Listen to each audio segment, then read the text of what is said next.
Hello, नमस्कार। कैसी हैं आप लोग? तो लीजिए, मैं आप लोगों के लिए टेक्सटाइल से संबंधित और भी प्रश्न लेके आई हूँ। तो आज का हमारा टॉपिक है वस्त्रोत्पादक रेशों का वर्गीकरण। आज मैं आप लोगों को रेशों के वर्गीकरण के बारे में बताऊंगी। ये जो आपका टॉपिक है कक्षा 10 वालों के लिए, 6, 7, 8 वालों के लिए और टीजीटी पीजीटी जो तैयारी कर रही हैं उन सब के लिए बहुत ही महत्वपूर्ण टॉपिक है। तो सबसे पहले मैं आप लोग को बता रही हूँ कि रेशा या तंतु वस्त्र की मूल इकाई है। अगर रेशे ना हो या तंतु ना हो तो किसी भी वस्त्र का निर्माण नहीं किया जा सकता है। रेशों का प्रथम व मौलिक वर्ग होता है प्राकृतिक रेशे। जो भी रेशे होते हैं वो हमें कहाँ से प्राप्त होते हैं? प्रकृति से।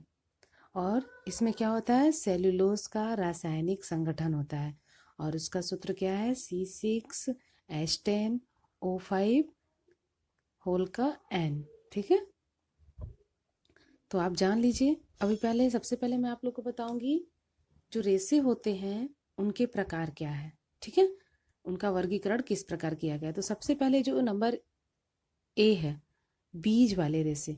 तो जो बीज वाले रेशे हैं मैं उनके बारे में पहले आप लोग को बताऊंगी कि बीज वाले रेशे कौन कौन से हैं। तो पहला है कपास। कपास जो होता है, कपास का रेशा कपास के पौधे से प्राप्त होता है। ये आप सब लोग जानती हैं। यह एक वनस्पति जगत से प्राप्त होने वाला सर्वश्रेष्ठ रेशा है। जब कपास के पौधे 5 या 6 फीट के हो जाते हैं तो उसमें से फूल निकलता है और जो प्रारंभ में क्रीम कलर का होता है, यानी उसका कलर जो होता है, उसका रंग जो होता है वो क्रीम रंग का होता है। बाद में बैंगनी रंग का हो जाता है।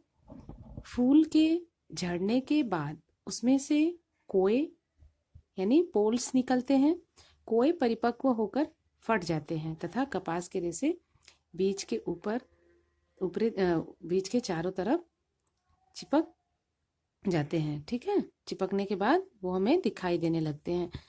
कपास को बीज के बाल भी कहते हैं।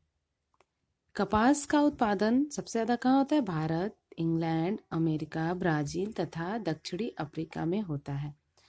भारत का कपास उत्पादन के क्षेत्र में विश्व में दूसरा स्थान प्राप्त है और पहला स्थान अमेरिका का है। तो इनमें से बहुत सारे प्रश्न आपके बन सकते हैं, जैसे कपास के उत्पादन में भारत का कौन सा स्थान है या पहला स्थान किसका है। कपास के जो रेशे होते हैं वो कैसे प्राप्त किए जाते हैं। दूसरा है अभी आपका बीज वाले जो रेशे हैं उसमें दूसरा नंबर है कापोक। कापोक के जो रेशे होते हैं वो कापोक के वृक्ष से ही प्राप्त होते हैं। फल पकने के बाद उन्हें तोड़ लिया जाता है तथा उनसे रेशे निकाले जाते हैं। कापोक का उत्पादन सबसे अधिक भारत व वेस्ट इंडीज में होता है। कापोक के रेशे पीले रंग के होते हैं। इसका रंग कैसा होता है? पीले रंग का होता है।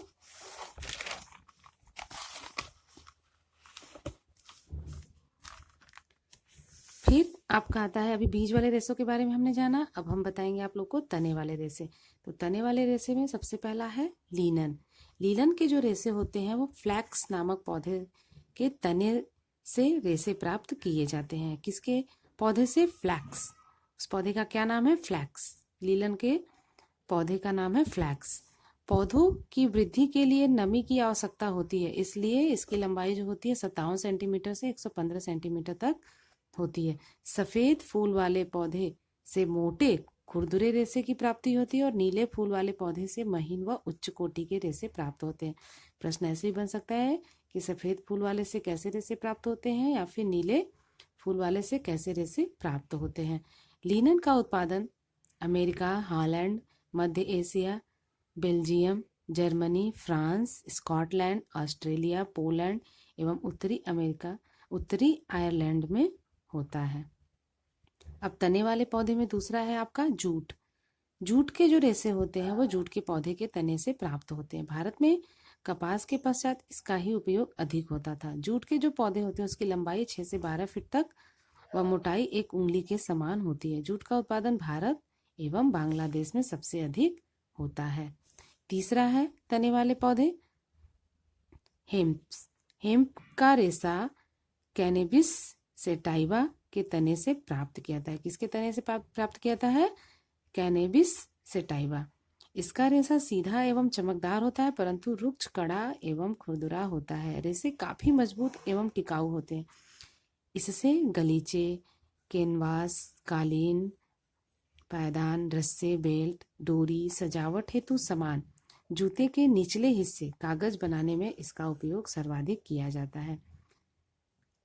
फिर इसके बाद है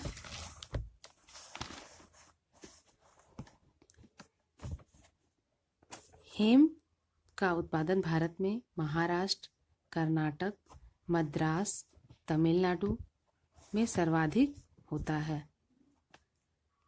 मनीला के हेम्प के रेशे सफेद रंग के होते हैं, जबकि अधिकांश हेम्प के रेशे का रंग काला होता है। हेम्प के रेशे साद्र व गर्म क्षार से नष्ट हो जाते हैं। इन पर फफूंदी का प्रभाव भी शीघ्रता से पड़ता है। फिर इसके बाद है आपका चौथा जो है तने वाले रेशे, रेमी के रेशे नेटेल के पौधे के तने से प्राप्त किए जाते हैं। इसके रेशे चमकदार, मजबूत, टिकाऊ होते हैं। इसका उपयोग मेजपोश, नेपकिन, ट्रे, क्लॉथ आदि यह शीघ्रता से सूखता भी है। यह भीगने पर कपास से भी अधिक शक्तिशाली हो जाता है।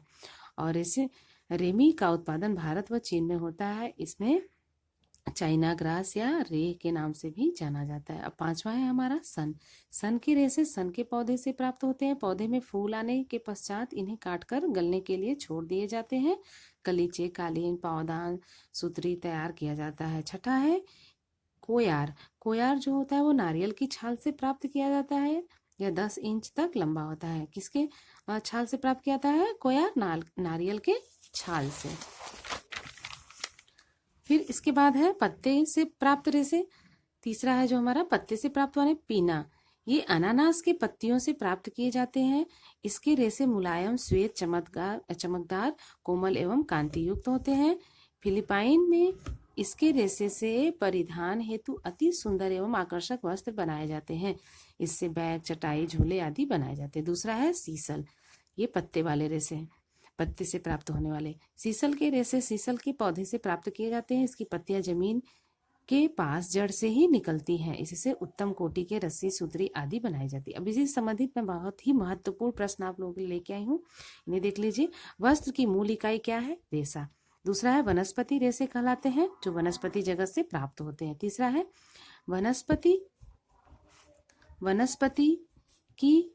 वनस्पति रेशे की मौलिक संरचना कैसी होती है?